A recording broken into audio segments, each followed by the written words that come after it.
2022년도 지방직후급 필기시험 해설 강의를 시작하겠습니다. 1번 문제입니다. 공익에 대한 설명인데요. 간단히 먼저 살펴봅니다. 실체설과 과정설로 구분이 되는데, 실체설은 공익이라고 하는 것은 어떠한 실체가 존재한다. 그래서 권위주의 체제에서 인용될 수가 있고요. 일반적으로 말하는 사익하고는 명확히 구분되는 거다. 그래서 사익을 초월하는 뭔가 실체가 있다. 그것을 절대선 이렇게도 이야기를 하고 있죠. 여기에 비해서 과정설이라고 하는 것은 사익을 합치는 과정에서 국가가 조정 역할을 담당한다. 이렇게 보고 있습니다. 자, 문제에 들어가면 기억을 보면 실체설에 의하면 공익은 사익을 초월 맞습니다. 공익이라고 하는 것은 어떤 실체가 존재한다고 보는 거죠. 맞고요. 이연에 보면 과정설에 의하면 공익은 갈등을 조정 타협 맞습니다. 방금도 이야기했지만 사익을 합치는 과정에서 국가가 조정을 하게 됩니다. 맞고요. 디귿에 보면 실체설은 다원적 민주주의 아니죠. 다원적 민주주의라는 것은 사익을 합치는 과정에서 국가가 조정을 한다고 했잖아요. 그게 바로 과정설입니다. 디귿은 과정설을 이야기하는 것이니까 틀렸고요. 리얼에 보면 플라톤, 루소 모두 다 실체설을 주장하게 됩니다. 홉스 같은 사람은 과정설을 이야기했죠. 자, 그래서 정답은 기억, 니은, 리얼. 답은 3번이 되겠습니다. 네, 이번 문제는 허즈버그의 이원론이 되겠습니다. 이원론은 여러분 잘 아시다시피 위생요인과 동기요인이 있는 것이죠. 위생요인에 해당되는 것은 보수라든지 혹은 대인관계라든지 작업 조건, 특히 여러분들이 유념해야 할 것이 조직의 정책이나 조직의 방침, 조직의 정책이나 조직의 방침, 이게 동기 요인이 아니고 위생 요인에 불과하다는 것도 기억을 해야 합니다. 이러한 위생 요인에 비례해서 대비되어 동기 요인이 있는데요. 동기 요인에 해당하는 것이 뭔가 이루었다는 성취감, 혹은 책임, 혹은 성장 이런 것이 해당이 되는 거죠. 여기서 한 가지 유의해야 될 것은 동기 요인이 갖추어지지 않으면 불만이 초래되나요? 초래되지 않나요? 정답은 초래되지 않습니다. 정리하면 동기 요인은 갖추어지지 않더라도 불만을 초래하지 않는다. 이렇게 질문이 나오면 바로 정답을 찾아야 하겠습니다. 그래서 문제에 들어가서 문제 2번입니다. 허즈버그의 이원론에서 위생요인에 해당하지 않는 것은 1, 2, 3번은 해당이 되고요. 4번 이것은 동기요인. 정답은 4번이 되겠습니다. 3번 문제는 리더십에 대한 문제가 되는데요. 서번트 리더십이라고 하는 것은 섬김의 리더십이다. 그러니까 상관이 있으면 상관이 부하를 오히려 자신보다 더 높은 상전으로 받들 수 있는 그런 사람을 이야기하는 거죠. 그래서 이 서번트 리더십에서는 리더의 어떤 봉사정신, 이것을 특별히 강조하고 있습니다. 자, 문제 들어가면 3번입니다. 서번트 리더십에 대한 설명으로 옳은 것. 자, 기억부터 보면요. 구성원들이 공동의 목표를 이루어 나갈 수 있도록 도와준다. 맞습니다. 해당이 되고요. 연의 보상과 처벌을 핵심 수단. 이것은 아닌데요. 이것은 거래적 리더십에 해당되는 것입니다. 디귿에 보면 그린리프가 존중, 봉사, 정의 등등을 강조했다. 맞고요. 리얼에 보면 리더가 명확하게 지시하고는 거리가 먼 것이 서번트 리더십이 됩니다. 따라서 두 번째 있는 니언하고 리얼은 이것은 니언과 리얼은 권위형 리더십에서 볼 수 있는 거예요. 따라서 3번 문제의 서번트 리더십은 기억과 디귿이 됩니다. 답은 1번이 되겠습니다. 4번 문제는 행정학의 접근법 학자 연결 이야기인데요. 이런 문제는 우리가 강의 시간에 많이 접해본 문제가 되겠습니다. 자, 1번부터 보면요. 그래서 이 각 지문에 보면 이론하고 학자들 연결이 틀리게 바뀌어져 있는 경우가 나오는 것이죠. 1번부터 보면 행정 생태론, 생태론은 대표적인 학자가 가우스 혹은 리거스가 됩니다. 그러니까 오스본과 게블러가 아니죠. 오스본과 게블러는 신공공 관리론의 주창자가 됩니다. 따라서 1번을 바로 고치면 행정 생태론은 이게 가우스 이렇게 하고 환경 요인 중시 이렇게 연결하면 되겠습니다. 일단 틀렸고요. 이번에 보면 후기 행태주의입니다. 데이비드 이스턴 여기까지는 맞고요. 후기 행태주의는 실천을 강조하는 거예요. 따라서 가치 중립하고는 거리가 멉니다. 틀렸고요. 3번에 보면 신공공관리론은 리거스는 생태론입니다. 틀렸고요. 시장 원리인 경쟁도 이거는 맞습니다. 신공공관리론은 오스본과 게블러 1번과 3번의 학자가 바뀌었네. 그죠?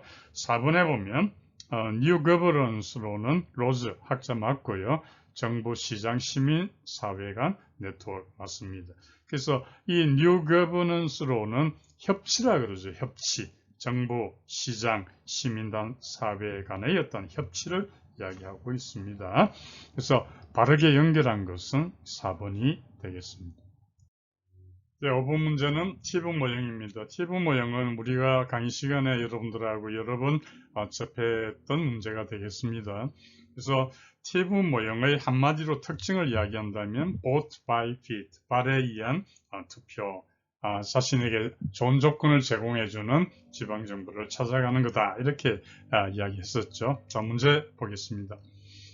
티브 모형의 전제 조건은 옳지 않은 것. 자, 1번에 시민의 이동성. 이건 방금 했던 이야기고요. 두 번째로 외부 효과가 배제됩니다. 그러니까 A라고 하는 지방자치단체에서 제공되는 서비스는 그 안에서 해야 소화가 되는 거지 다른 지방정부로 이렇게 옮겨가는 건 아니다. 그 외부 효과가 배제되는 거다. 맞고요. 3번에 보면 고정적 생산 요소가 존재하게 됩니다. 이건 무슨 말인가 하면 예를 들어서 상수도는 경우를 들면은 그 지방공공재에 해당이 되는 거예요. 그럼 지방공공재가 최저의 가장 낮은 평균 비용으로 생산될 수 있는 그런 인구 규모를 찾으려 하겠죠. 그죠? 바로 그런 게 고정적 생산 요소의 존재 이렇게 이야기합니다. 그러니까 3번 지문에 보면 부존재다. 틀렸고요. 다시 말해서 모든 지방정부에는 최소한 한 가지 정도의 고정적인 어떤 생산 요소가 존재하게 됩니다. 바로 그게 이제 최적 규모를 가져오는 거죠. 방금도 이야기했지만 상수도의 경우에 한 1만 명 정도의 가장 적정의 인구 규모라고 한다면 그 인원이 부족하게 되면 더 늘려고 할 것이고 만약에 초과된다면 줄이려고 하는 이런 양상을 이야기하는 겁니다. 어쨌든 3번에 보면 고정적 생산 요소의 존재 이렇게 돼야 되니까 틀렸고요. 4번에 보면 지방정부 재정 패키지에 대한 완전한 정보 알아야 재정 상태 등등을 알아야 선택을 하니까요. 옳은 이야기입니다. 따라서 옳지 않은 것은 3번이 되겠습니다. 자, 6번 문제입니다. 관료제 병리 현상. 옳지 않은 것은 답은 3번 피트의 원리인데요. 이 원리는 제가 꼭 집어서 피트의 원리를 알아둬야 합니다라고 말을 했던 기억이 납니다. 자, 옳지 않은 것 보겠습니다. 1번에 보면 할거주의. 이렇게 분리되어 있으니까요. 서로 협조가 곤란하다 맞고요. 2번에 형식주의. 번거로운 문서 처리. 그렇죠. 레더테이 혹은 법문 용례라고 이야기했죠. 4번에 보면 전문화로 인한 무능. 전문가들이 그렇지 않습니까? 한정된 분야만 아니까 타 분야에 대한 이해력이 부족하다 맞는데 3번에 보면 피트의 원리 해놓고 관료들의 세력 팽창 욕구. 요 3번 지문의 요 관료들의 세력 형성 욕구, 이 관계는 파킨슨 법칙으로 설명할 수가 있는 거죠. 파킨슨 법칙은 부하 배정의 법칙, 그리고 업무 배정의 법칙이 서로 악순환을 이렇게 일으키게 된다는 것입니다. 그래서 공무원의 업무량에 관계없이 공무원의 수는 늘어난다는 것이 파킨슨 법칙이죠. 근데 피트의 원리라는 것은 그게 아니고요. 능력이 자신의 능력을 넘는 수준까지 승진하게 된다는 거예요. 그러면 승진한 그때부터는 무능력자가 되는 거예요. 그래서 많은 공직이 무능력자로 채워지게 되는 현상, 피트의 원리가 되겠습니다. 6번의 답은 3번이 되겠네요. 7번 문제는 정책 집행에 대한 문제인데요. 강의 시간에 상향적, 하향적 설명을 드렸고, 그때 기억나십니까? 숲은 보지만 볼 수 있지만 나무는 보지 못한다. 이게 하향적의 단점이고, 나무는 보지만 숲을 보지 못한다. 상향적 접근법의 단점이다. 이런 이야기를 하면서 각각의 종류를 설명을 한 적이 있는데요. 자, 기억을 보겠습니다. 엘모의 후방향적 집행연구. 후방향이 있으니까 전방향이 있겠죠. 그 정책이 결정에서 집행으로 내려가는 요 과정을 전방향이라 그러고 그 반대 방향을 후방향이라고 합니다. 따라서 엘모의 후방향이니까 이것은 상향이 되는 거고요. 연에 보면 사바티어와 메스메니안의 모형은요. 이 두 사람은 대표적인 하향론자입니다. 그들이 이야기하기를 16개의 주요한 변수가 집행에 영향을 미친다. 이런 설명을 하면서 자신들이야말로 하향론자의 대표주자다. 이런 이야기를 하고 있습니다. 그러니까 이어는 하향이고요. 디귿에 보면 립스키의 일성관료제입니다. 일성관료제라고 해서 주장하는 건 뭐냐 하면 정책의 전달자가 누구냐? 정책의 전달자가 바로 일성관료다. 따라서 정책의 전달자야말로 정책 과정에서의 주된 행위자이니까 이러한 집행자에게 아주 광범위한 재량권을 줘라. 이런 주장을 하고 있는 것이죠. 바로 그것은 상향이 됩니다. 디귿은 리얼에 보면 반미터와 반호른의 집행연구인데요. 이 두 사람은 어떤 주장을 하는가 하면 하향식 접근론자에서도 상당히 지위가 있는 그런 학자들인데요. 주장 내용은 이렇습니다. 기관의 특성이라든지 기관의 특성 혹은 경제, 정치, 사회적인 조건 또는 집행자의 성향 이런 것들이 정책에 영향을 미친다고 하는 하향적 그런 하향론자 입장이 되는 거예요. 따라서 7번 문제에 보면 상향 접근 방법으로 옳은 것 답은 기억 해당이 되겠고요. 그 다음에 디귿, 립스키 답은 1번이 되겠습니다. 8번 문제는 정책 변동입니다. 옳지 않은 것 보겠습니다. 정책 변동에서는 세 가지를 기억하셔야 되죠. 정책 혁신, 정책 승계, 정책 유지, 물론 정책 종결도 있지만 정책 종결을 제외한 나머지 세 개 잘 비교해서 이해를 해야 합니다. 우선 정책 혁신부터 한번 보면요. 이것은 완전히 새로운 겁니다. 새로운 영역입니다. 예를 든다면 이런 거예요. 우리가 요즘은 인터넷이 아주 활성화되지 않았습니까? 따라서 거기에 따르는 게 뭐예요? 사이버 범죄가 급증하고 있죠. 그래서 만들어지는 게 사이버 범죄 수사대 같은 게 신설이 되는 거. 이런 것이 정책 혁신이 되는 거. 완전히 새로운 거예요. 근데 정책 승계라고 하는 거는 뭐냐 하면 정책 승계하고 정책 유지가 비슷해요. 어떤 점에서 비슷한가 하면 정책 목표를 유지한다는 측면에서는 비슷해요. 그런데 차이가 있는데요. 정책 유지라고 하는 것은 어떤 수단의 변화가 좀 미미합니다. 완만한 그런 변화인데요. 거기에 비해서 정책 승계라고 하는 것은 정책 수단에 있어서 중대한 변화가 일어나게 됩니다. 이 세 개를 조금 더 비교를 해본다면 이런 거예요. 정책 혁신이라고 하는 것은 기존 법률의 부재를 뜻합니다. 기존 법률의 부재, 기존 법률이 없다는 거예요. 그게 정책 혁신이고요. 그 다음 정책 유지라고 하는 것은 여러분 이렇게 이해하면 돼요. 기존 법률의 유지다. 기존 법률의 유지로 이해하시면 되고, 정책 승계라고 하는 것은 기존 법률의 개정 이렇게 이해하시면 명확히 좀 이해가 될 겁니다. 다시 정리하면 정책 혁신은 기존 법률의 부재, 정책 유지는 기존 법률의 유지, 정책 승계는 기존 법률의 개정. 이렇게 틀을 세우면 이해하기에 편리하실 겁니다. 자, 문제 8번 보겠습니다. 정책 변동의 유형입니다. 옳지 않은 거. 1번 보면 정책 혁신은 기존의 조직을 아니죠. 정책 혁신은 무에서 유를 창조하는 완전히 새로운 거라고 했죠. 1번이 옳지 않고요. 2번 보면 정책 승계는 기존의 목표 유지합니다. 정책을 혹은 수정하고 하는 거에 맞고요. 3번에 일부 종결까지도 합니다. 3번에 보면 정책 유지라고 하는 것은 기본 골격은 유지하지만 수단은 부분적인 변화, 일부만 이렇게 되겠습니다. 4번의 정책 종결은 완전히 중단한다. 그러니까 아까 제가 말씀드린 그 세 가지 서로 비교해서 이해하시면 되겠습니다. 예, 9번 문제도 강의 시간에 설명을 드렸는데요. 조직 문화에 보면은 경쟁 가치 모형이 있습니다. 킹과 로브로라고 하는 학자가 제시하는 경쟁 가치 모형인데요.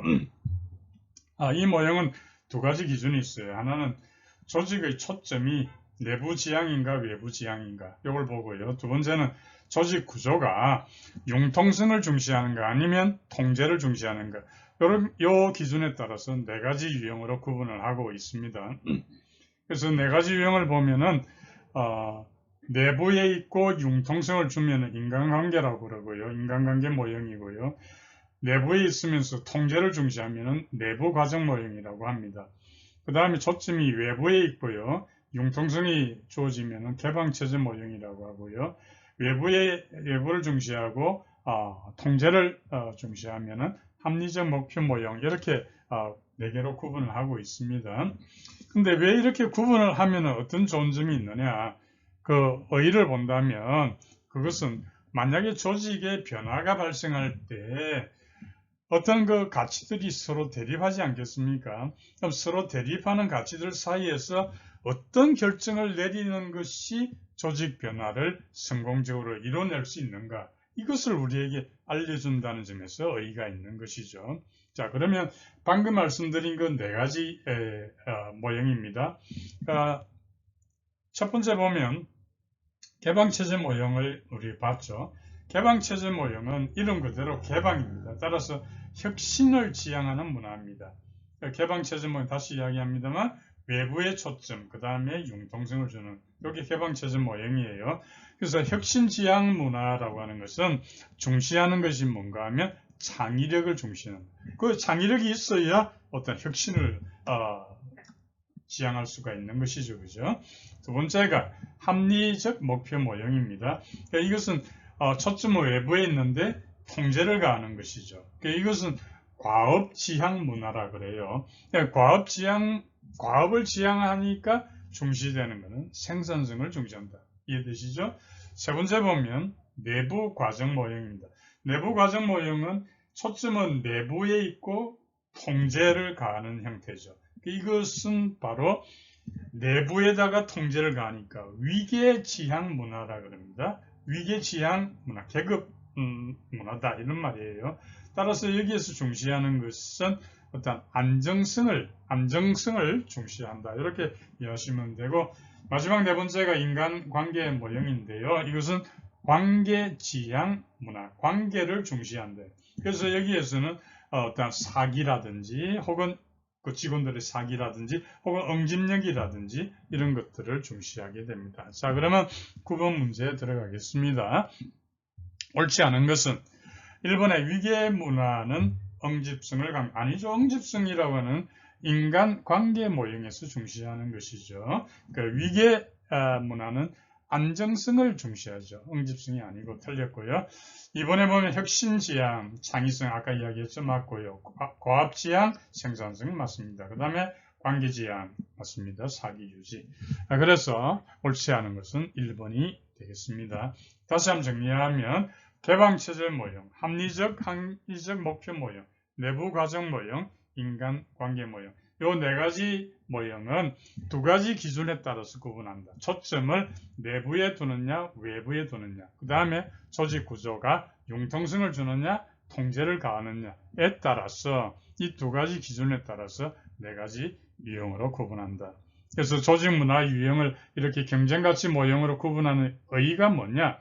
조직에서 변화가 발생할 때 서로 대립되는 가치들 사이에서 어떤 결정을 내리는 것이 조직 변화를 성공적으로 이뤄내는지 그걸 우리에게 알려주기 때문에 의미가 있다. 이해되시죠? 9번 답은 1번이 되겠습니다. 10번은 2015년 공무원연금 개혁 설명으로 옳지 않은가 봅니다. 이건 간단히 말하면 돈을 내는 것은 좀 더 많이 내고요. 연금으로 받는 것은 좀 적게 받는 그런 형식이 되겠습니다. 자, 1번부터 보겠습니다. 지급률을 1.7% 끌었습니다. 1.9%에서 1.7%로 낮추었고요. 맞고요. 이번에 연금 수급 재직 요건이 완화되었죠. 종전에 20년에서 10년으로 완화되었습니다. 그러니까 10년을 채우게 되면은 연금을 받을 수가 있고요. 만약에 10년이 안 되고 퇴직을 하게 되면은 일시금으로 받게 됩니다. 3번 보면은 기여율, 돈을 내는 거예요. 9%. 종전에는 7%였는데요. 이걸 9%로 그래서 기준소득 월액의 9%로 인상이 되었습니다. 4번에 보면 산정 기준이 퇴직 전 3년 평균 보수 월액 상당히 높겠죠. 퇴직 전 3년이면 봉급이 많이 올라가 있는 상태잖아요. 그죠? 그래서 이걸 낮춰야 되겠다 해서 퇴직 전 3년이 아니고 전체 재직 기간이 되겠습니다. 그래서 옳지 않은 것은 4번이 되겠습니다. 11번 문제는 특별광역시의 보통세, 도의 보통세. 이 문제는 제가 여러분 시험 치기 직전에 7가지 다 기억을 하셔야 됩니다. 라고 이야기를 했죠. 그죠? 자, 그러면 도세를 먼저 보면 도세는 4가지가 있었습니다. 보통세, 취득세, 등록세, 그 다음에 지방소비세, 등록면허세, 지방소비세, 레저세 4가지예요. 취득세, 등록면허세, 지방소비세, 레저세. 특별시, 광역시 보통세가 담배, 소비세, 지방소비세, 취득세, 지방소득세, 자동차세, 주민세, 레저세 요 중에서 서로 공통적으로 속하는 것 니은의 지방소비세, 비열의 레저세, 비업의 취득세. 그래서 이걸 기억하시라고 했는데 다 맞추셨죠? 11번 답은 3번이 되겠습니다. 정보회계입니다. 예, 정보회계에 대한 설명 옳지 않은 1번부터 보겠습니다. D-브레인 시스템, 요거는 기획재정부가 사용하는 거예요. 국가회계 맞고요.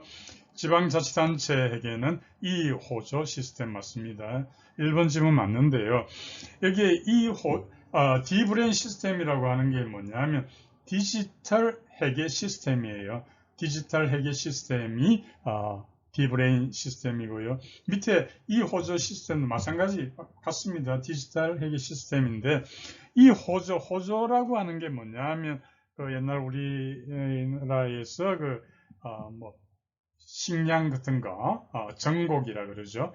그런 걸 담당하는 옛날에 호조, 판서 이런 거 들어보셨죠. 오늘날로 치면은 재정부 장관이 되겠습니다. 그래서 여기서 나온 게 이 호조 시스템이 돼요. 1번 질문은 맞고요. 2번에 보면 재무회계. 재무회계는 주로 하는 게 재무제표입니다. 재무제표는 현금주의가 아니고요. 발생주의와 복식부기가 되겠습니다. 틀렸고요.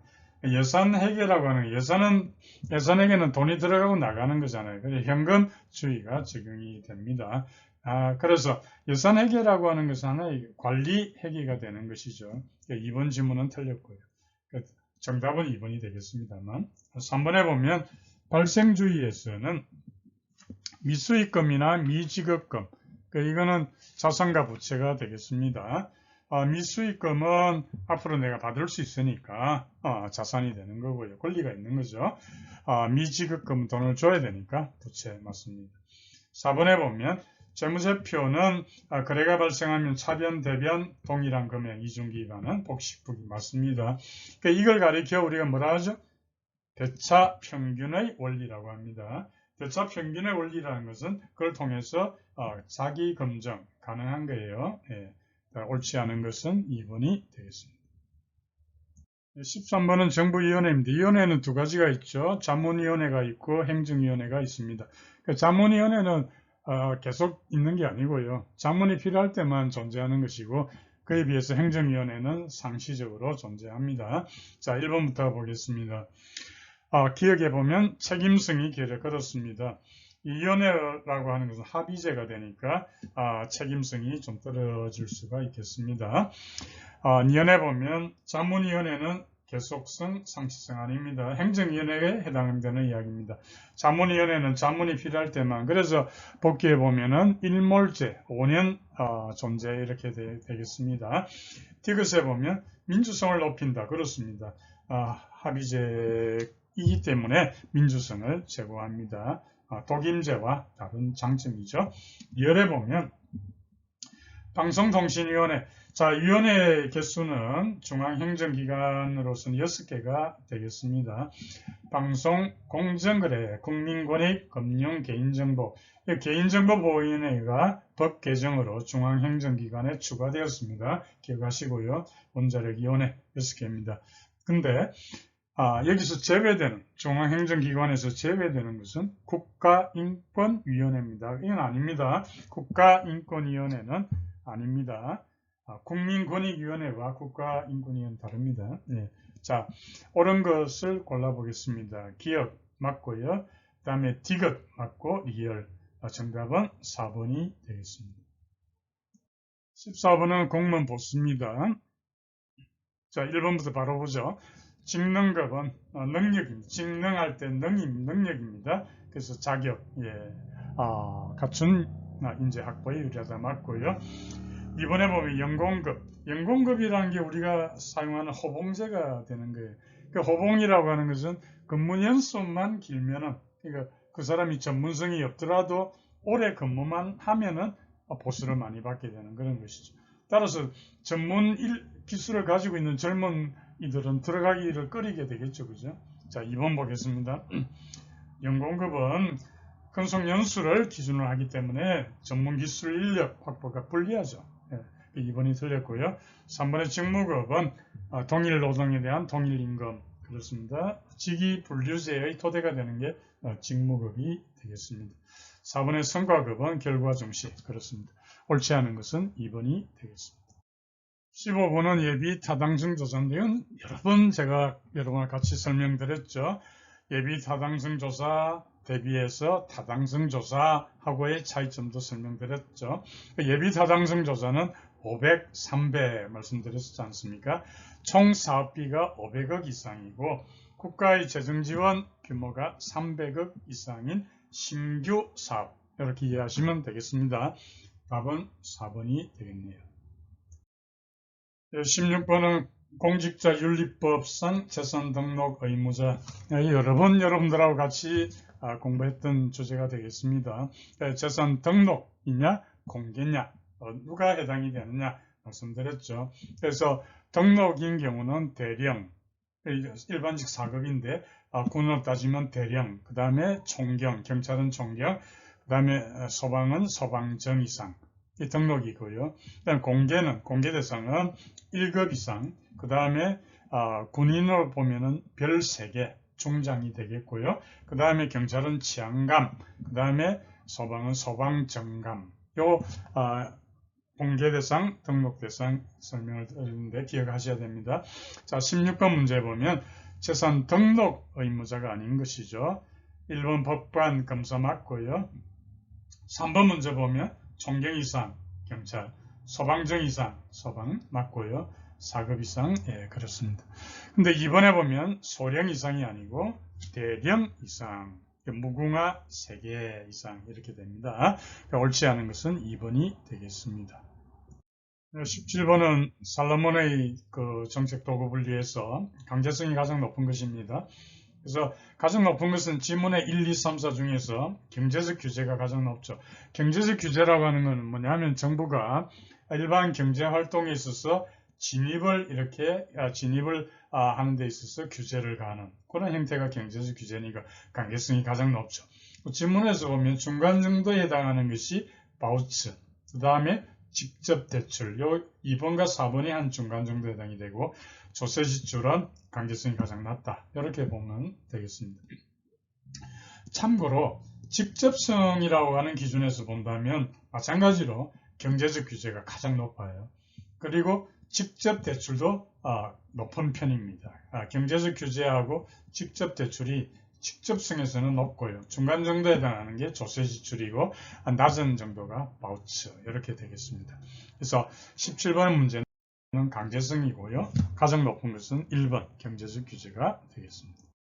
18번 문제는 일반회계, 특별회계, 기금 이런 문제는 강의 시간에 여러 번 여러분들하고 같이 살펴본 문제입니다. 자, 1번 질문부터 바로 보겠습니다. 일반회계는 조세 수입을 주요 세입 그렇습니다. 하여 국가의 일반적인 세출에 충당받고요. 3번 먼저 보겠습니다. 일반회계, 특별회계, 기금 모두 국회로부터 결산의 심의, 의결을 받아야 한다. 네, 맞습니다. 그 다음에 4번 보면요. 4번에 보면 일반회계와 특별회계는 전쟁이나 대규모 재해가 발생한 경우에 추가 경정 예산 편성할 수 있다. 네, 맞습니다. 자, 여기에 보면 그 계획의 변경을 이야기하는 건데요. 하나 옆에다 기록을 하시죠. 계획의 변경이 있을 때 일반 회계에는 추가 경정 예산 편성을 사용합니다. 추가 경정 예산. 그러니까 4번 지문의 일반 회계 맞죠? 그 다음 특별회계의 경우도 계획을 변경할 때 추가 경정 예산 편성할 수가 있습니다. 근데 단 기금의 경우에 계획을 변경할 때는 어떻게 될까요? 이것은 여러분 별표 2개하고 꼭 기억을 하시죠. 기금의 경우는 주요 항목 지출 금액의 20%를 초과할 때 국회의 심의 의결을 받아야 한다. 이 심의 의결을 받아야 한다. 단 금융성 기금, 예를 든다면 뭐 신용보증기금 이런 거예요. 자, 금융성 기금의 경우는 30%가 됩니다. 초과. 잘 기억하시고요. 그래서 일단 4번 질문은 맞는 내용이 되겠습니다. 자, 다시 2번 질문으로 올라갑니다. 특별회계와 기금은 예산 총계주의. 예산 총계주의라는 것이 뭐냐면 완전성의 원칙을 이야기하는데요. 여기에서 완전성 원칙의 예외에 해당하는 게 뭐냐 하면 기금은 맞습니다. 기금은 예산 외로 다루니까. 근데 특별회계는 아니에요. 그래서 이번 질문이 틀리는데요. 완전성 원칙의 예외를 여러분 몇 가지만 기억을 하면요. 순계예산이 완전성 원칙의 예외에 해당됩니다. 또 여기 있는 기금도 완전성 원칙의 예외가 되고요. 또 전대 차관도 해당이 되고 현물 출자, 그 다음에 수입 대체 경비 이런 것들이 다 완전성 원칙의 예외다. 기억하시면 좋겠고요. 옳지 않은 것은 답은 2번이 되겠습니다. 19번은 유형근무제입니다. 유형근무제는 두 가지로 나누죠. 탄력근무제와 원격 근무제로 나뉩니다. 원격 근무제라고 하는 여러분 잘 아시는 재택근무, 그 다음에 스마트 센터 근무 이런 게 원격 근무고요. 근데 지금 이 지문에 보면 탄력근무제의 한 유형이다. 그래서 탄력근무제를 좀 살펴보겠습니다. 탄력근무제는 시간에 대한 유연성을 제공하는 거예요. 방금 제가 말씀드린 원격 근무제라고 하는 장소에 대한 유연성을 제공하는 거예요. 차이가 있죠, 그죠? 그러니까 탄력 근무제는 크게 여러 가지가 있는데 세 가지로 크게 본다면 세 가지입니다. 시차 출퇴근제, 그러니까 시차 출퇴근제, 집약 근무제, 근무시간 선택형, 요 세 가지로 구분하면 될 것 같습니다. 자, 시차 출퇴근제입니다. 보통 보면 9시 출근해서 하루에 8시간 근무를 해야 되니까, 그 시차 출퇴근인데, 출퇴근 시간을 자율적으로 결정하는 게 시차 출퇴근제가 되겠고요. 그 다음에, 근무시간 선택형이 있습니다. 근무시간 선택형은 뭐냐 하면, 이것은 근무시간을 선택할 수 있는데요. 다만, 지켜야 될 건 뭐냐? 근무 일수가 주 5일입니다. 그러니까 여러분 잘 아시는 대로 하루 8시간 주 5일 40시간 아닙니까? 그래서 근무시간 선택형은 날 근무 일수는 그대로 주 5일은 지켜야 된다는 거예요. 여기에 비해서 집약 근무제는 뭐냐? 주 4일도 되는 거예요. 주 3.5일도 되는 거예요. 즉 날수를 근무 일수를 줄여도 된다는 이야기입니다. 자, 그러면 19번 보면 탄력 근무제의 한 유형이고 8시간 구애받지 않고 주 3.5, 그러니까 주 5일이 바뀔 수 있네요. 따라서 이거는 집약하는 거예요. 압축하는 거예요. 따라서 답은 2번 집약 근무형이 되겠습니다. 자, 20번 문제입니다. 정책의제 설정 유형이 되겠습니다. 요 모형은 메이라고 하는 학자가 제시한 그러한 구분이 되겠습니다. 간단히 설명드리면 메이가 메이가 논문을 발표를 했고요. 그 논문이 홀리카 라메시가 공저한 그 책에 인용 수록이 되어 있는 그런 형태가 되겠습니다. 자, 메이가 어떤 주장을 하는가 하면 여러분들이 잘 이해하고 있는 코브와 엘더의 모형이 있지 않습니까? 그 코브와 엘더의 모형이 어떤 그 정체의 성격, 그러니까 리자임이라 그러는 그 정체의 성격만 강조하고 있다. 이렇게 비판을 하고요. 정책의 하부 시스템하고 문제 자체의 성격, 요 둘 간의 상호작용의 관점에서 의제 설정 과정을 이해할 필요가 있다. 이렇게 해서 역표를 제시하는 거예요. 그래서 정책 의제 설정에서 중요한 건 뭐냐면 국가가 의제 설정을 주도하느냐, 그렇지 않으면 일반 사회 사회 행위자가 주도하느냐. 그리고 이 문제 해결에 보내는 일반 공중들의 지지도가 어느 정도 되는가에 따라서 높은가 낮은가에 따라서 구분을 하고 있습니다. 그래서 요 메이는 특히 강조한 것이 여기 다에 해당하는 게 바로 공고화라는 거예요. 이걸 강조했습니다. 공고화라고 하는 건 뭐냐면 정부가 문제 해결에 이제 착수하려고 하는데요. 이미 일반 대중으로부터 광범위한 지지가 있는 경우에 그때 이제 공고화가 일어나는 거예요. 그때는 정부가 주도할 필요도 없고 정부가 동원할 필요도 없고 뭐예요?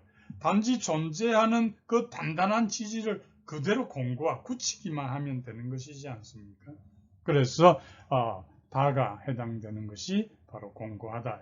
자, 가는 외부 주도입니다. 사회 행위자 그리고 공중의 지지 높으면 가는 외부 주도. 나는 내부 접근. 이게 사회 행위자가 공중의 지지자가 낮은 이 경우에 그 엄밀하게 최고 결정자에게 접근하는 그런 세력에 의해서 의제가 설정되는 걸 말하는 거예요. 다가 바로 아까 이야기한 공고화라고 하는 것입니다. 메이가 가장 강조한 것이 공고화입니다. 라가 바로 동원 모형입니다. 동원 모형. 그래서 문제를 보면 1번에 보면 가에 시민단체 등이 이슈를 제기해서 정책의제 맞고요. 나에 보면 특별히 의사결정자에 접근할 수 있는 이런 집단이 정책을 주도하는 맞고요. 다에 보면 공고합니다. 이미 공중의 지지가 높기 때문에 집행이 용이하다. 그렇습니다. 나에 보면 정책 결정자가 이슈를 제기하면 자동적으로 아니죠. 동원 모형은 자동적으로 정책 의제화 되기 때문에 성공적인 집행을 위한 공중 지지 필요 아닙니다. 마찬가지로 행정 PR을 통한 어떤 공중의 지지 확보는 필요한 거예요. 옳지 않은 것은 4번이 되겠습니다. 이상으로 2022년 지방직국어 행정학 해설 강의를 모두 마치겠습니다. 감사합니다.